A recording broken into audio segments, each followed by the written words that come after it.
স্বাগতম আপনাদের আজকে রাজশাহীর একটা অ্যামাজন জঙ্গলে। আসলে এটা অ্যামাজন জঙ্গল বললে ভুল হয় না, রাজশাহী শহরে যে এরকম একটা অ্যামাজন জঙ্গল তৈরি হয়েছে যেটা আপনারা না আসলে না দেখলে কল্পনাই করতে পারবেন না। আমার চারিপাশে কিন্তু দেখতে পাচ্ছেন যে অসংখ্য সব সেই অ্যামাজন জঙ্গলের গাছপালা রয়েছে। আর এখন আমি সেই জঙ্গলের একটু আসলে ভিতরে গিয়ে আপনাদের দেখানোর চেষ্টা করব যে জায়গাটা কীরকম।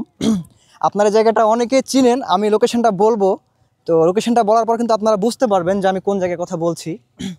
আসলে এই মুহূর্তে যেখানে আমি রয়েছি সে জায়গাতে কিন্তু সচরাচর সবার আসাটা ঠিক হবে না। কেন একটু বলে দিই যে এই জায়গাগুলো কিন্তু খুব রিস্কি, বিশেষ করে বিভিন্ন পোকামাকড়, সাপ এবং এই ধরনের জীবজন্তুরাই কিন্তু এই জঙ্গলগুলোতে ঘুরে বেড়ায়। আর এই জায়গাগুলো কিন্তু আসলে ভয়ঙ্কর হয়ে ওঠে কোন সময় জানেন? সেটা হচ্ছে সন্ধ্যার পর। তো আমি একটু ভিতরে যাই।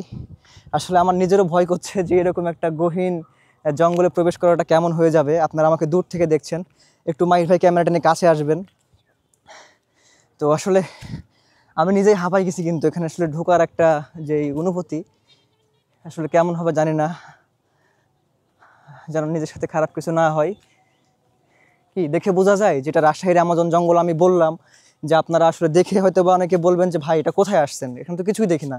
দেখেন চারিদিকে কিন্তু গাছপালা, জঙ্গল ছাড়া কিছু আছে? ভিতরে একদম চলেই গেছে জঙ্গলের পর জঙ্গল। এগুলো কিন্তু আসলে ছিল না, এগুলা খুব অল্প সময় তৈরি হয়েছে। এই পাশগুলো দিয়েও কিন্তু বের হওয়ার জায়গা রয়েছে, মানে বের হওয়ার জায়গা বলতে যে গাছপালা দুপাশে রয়েছে, এই পাশগুলো দিয়ে বের হওয়া যায়। এগুলো কি গাছ আমি জানি না, সচরাচর এই গাছগুলো কিন্তু রাজশাহী শহরে অনেক দেখা যায়। আর এই জায়গাটা কিন্তু যেটা বললাম যে সন্ধ্যার পর একদমই বিপজ্জনক। আপনারা সন্ধ্যার পর এখানে ভুলেও কেউ আসবেন না এই জায়গাতে, কারণ এখানে আসলে কিন্তু বিভিন্ন ধরনের যেই প্রাণীগুলো থাকে, অর্থাৎ শেয়াল, সাপ, হ্যাঁ। আবার একটা কথা কি যে রাজশাহী শহরে কিন্তু আসলে পর্দায় আপনারা শুনেছেন যে একটা কুমির দেখা গেছে। তো বলা যায় না যে কুমিরটা তো সবসময় পানিতে থাকে না, হতে পারে তারা এরকম একটা গহীন জঙ্গলের মধ্যে এসে থাকবে, ঘোরাঘুরি করবে। তো এই কারণে আপনারা সন্ধ্যার সময়টা অ্যাভয়েড করবেন, কেবলমাত্র আপনারা দিনে আসবেন। আর এই গাছগুলোতে কিন্তু খুব সুন্দর সুন্দর একদম মরিচের মতো, হ্যাঁ, বিভিন্ন ধরনের ফুলগুলোর কালার কিন্তু একদম হলুদ, খুব সুন্দর লাগছে ফুলগুলা। আমি একটু ফুলগুলো হাতে নিই, খুব ভালো লাগছে আমার। আসলে এরকম জঙ্গলে ঘোরা হয় না। বাহ, খুব সুন্দর লাগলো ফুলগুলা।